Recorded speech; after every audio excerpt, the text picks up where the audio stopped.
Welcome to this explainer. Right now, the architecture of our global supply chains is undergoing a radical, literally irreversible transformation. Today, we're going to explore exactly how the world moves its goods at the absolute cutting edge. We're taking a deep dive into the incredible technology that's actively preventing multi-million-dollar logistics disasters before a single drop of concrete is ever poured. It's a fascinating topic, so let's just jump right in. Here's our roadmap for today. We're going to quickly cover the global logistics crisis, dive into simulation versus digital twins, look at building before you build, explore virtual commissioning in action, discuss breaking down tech silos, and wrap up with the metaverse and beyond. All right, Section 1, the global logistics crisis, and why the supply chain desperately needs an upgrade. You see, the old school method of designing warehouse facilities, relying on static blueprints and disconnected spreadsheets, is completely dead. And the reason? It's the intense, intersecting pressure of explosive e-commerce growth, chronic labor shortages, and skyrocketing commercial real estate costs. $6.3 trillion. Just let that number sink in for a second. That was the global e-commerce sales figure in 2023 alone, a massive 10.4% jump from the year before. The sheer volume of direct-to-consumer fulfillment is staggering, and it's fundamentally altered the physical demands placed on distribution centers. They aren't just dusty storage depots anymore. They're high-velocity, automated sorting nodes that are expected to manage millions of distinct items with basically zero latency. The stakes here are incredibly high. Now, what's really fascinating is how this massive global pressure plays out locally. The actual catalysts for adopting these new digital solutions completely change depending on regional geography. For instance, in China, we're seeing rapid expansion driven by these dense, fully automated mega facilities that are designed to replace human labor almost entirely. But over in the United States, the push is fundamentally about overcoming severe domestic labor shortages and managing the really complex coordination of multi-node continental networks. So it's a global phenomenon, for sure, but the localized friction points are wildly different. Moving right along to Section 2, simulation versus digital twins, the ontological continuum. Big words, I know, but to understand how the industry is solving these friction points, we have to define exactly what a digital twin is, because people toss these terms around interchangeably all the time, and they absolutely shouldn't. Think of it like the evolution of making a movie. Step 1 is simulation. This is basically the script. It uses abstract logic. A box moves from point A to point B on a screen simply because a time delay script tells it to. It evaluates the logic, sure, but it completely ignores physical reality, which creates a pretty dangerous credibility gap. Then we get to step 2, emulation. Now we're talking high-fidelity CGI with actual physics. Software applies gravity, mass, inertia, dynamic friction, and spatial collisions to the virtual environment, so a box slides down a chute based on its actual center of mass. But step 3, the digital twin, this is the absolute apex. It's the live documentary. It is a living, digital representation continuously connected to its physical counterpart through real-time, bidirectional data sync. It's ingesting live telemetry right from the sensors and cameras on the floor. The crucial takeaway here is that a pretty 3D model just isn't enough anymore. As a brilliant analyst from Future Market Insights warned, operators who buy expensive visual twin software without upgrading their underlying real-time data architecture are merely simulating operational bottlenecks in high definition. Ouch. Perfect 3D rendering has absolutely zero operational value if your inventory telemetry is lagging behind reality.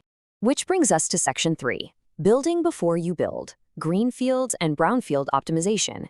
Because if you have that living, high-fidelity computational replica, you can actually execute spatial validation. Physical trial and error is just no longer financially viable when you're pouring concrete and bolting steel for massive automated systems. Engineering teams are now using dynamic 3D rendering to computationally eliminate hazards before ground is even broken.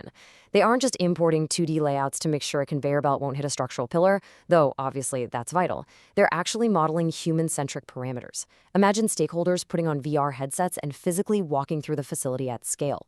They can identify ergonomic reach issues, hazardous visual blind spots, and make absolute sure that a human worker won't accidentally walk directly into the path of a 2-ton robotic arm. They're validating the exact geometry of both the machines and the humans. And the market's reaction to this capability is absolutely staggering. We're looking at projected growth from $0.9 billion in 2025 all the way to $4.4 billion by 2036. This massive influx of capital reflects a stark realization in the industry, whether you're designing a brand new greenfield facility or trying to retrofit an older brownfield building with modern automation. Finding your mechanical integration bottlenecks virtually rather than physically saves millions of dollars. Let's transition to Section 4, Virtual Commissioning in Action, validating the cyber-physical nervous system. If the mechanical design we just talked about is the facility's skeleton, well, the control software and programmable logic controllers, the PLCs, are its nervous system. And historically, software integration is without a doubt the single most volatile part of facility construction. So I pose this question to you. How do you actually test a massively complex automated system without breaking it? In standard physical commissioning, a tiny software bug in your routing logic gets tangled up with a physical hardware issue, like, say, shrink wrap blocking a sensor, and boom, you've got massive package jams and broken machinery.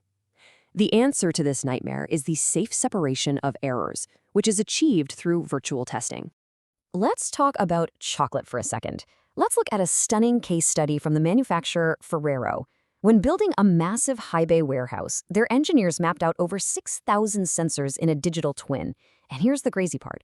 Because a virtual pallet of chocolate doesn't have the physical mass of real, heavy chocolate, the engineers were able to completely overclock their simulation. They sent digital truffles flying at 50,000 times acceleration compared to real time. 50,000! They literally executed weeks of rigorous stress testing on their PLC code in a matter of minutes. The real-world results of this virtual de-risking are just mind-blowing. By testing in the digital space, Ferrero eliminated 95% of their control logic errors before they ever flipped the switch on a physical machine. They reduced their total commissioning time by 30%, and most critically, they achieved a target system availability of 98% in a mere 3 weeks. Without virtual commissioning, that stabilization phase typically takes 6 grueling, highly expensive months of physical fine-tuning. Section 5. Breaking down tech silos, architecting interoperability.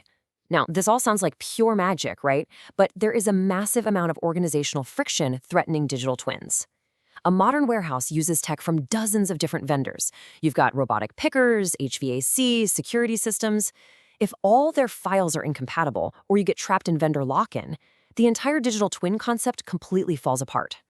To fix this, the industry is turning to standards like USD, or Universal Scene Description. Believe it or not, it was actually invented by Pixar Animation Studios.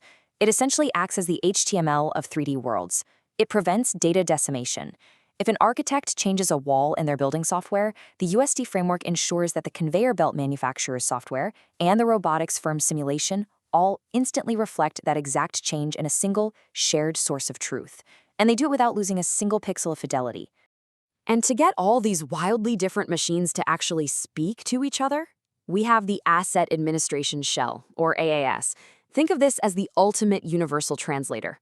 It creates a standardized digital representation of a physical component. That ensures a motor's rotation speed reported by vendor A and vendor B are universally understood by the digital twin's central analytics engine. When you combine these standards, you achieve the holy grail, bidirectional control, the cyber-physical link. This means if an operator, or even an AI, adjusts a setting inside the virtual 3D engine, that change automatically and instantly alters the physical PLC code. You literally tweak a dial on your computer screen, and the real-world conveyor belt on the factory floor physically speeds up. It is seamless, instantaneous orchestration. Finally, let's look at Section 6, the metaverse and beyond, future horizons. We're zooming all the way out now to look at how this incredible computation is pushing past individual buildings and moving into entire citywide logistical networks. The evolutionary path looks a bit like this. Step 1 is sim-to-real transfer. Right now, autonomous mobile robots actually learn to navigate, recognize objects, and avoid collisions inside photorealistic digital twins. Their neural weights are trained virtually before they're ever downloaded into a physical robot's brain. Step 2 is generative AI and reinforcement learning running millions of permutations inside these perfectly physics-constrained virtual worlds to autonomously find the absolute optimal way to pack and route orders. And Step 3? That's the industrial metaverse, where multidisciplinary engineering teams globally co-inhabit a virtual facility in real time, solving problems as if they were standing shoulder to shoulder on the actual shop floor. Looking at the timeline, we're already seeing the maturation of the industrial metaverse and autonomous AI orchestration. But the true leap forward, projected for 2026 and beyond, is the quantum digital twin. Modern supply chains have incredibly complex multivariable problems. Think about real-time fleet routing across tens of thousands of items that simply overwhelm our classical computers today. Integrating quantum algorithms into the digital twin infrastructure is going to unlock near-instantaneous predictive analytics that will absolutely shatter our current limits of logistics efficiency. Which brings me to a final thought for you to consider today. The transition to physics-based digital twins is absolutely irreversible.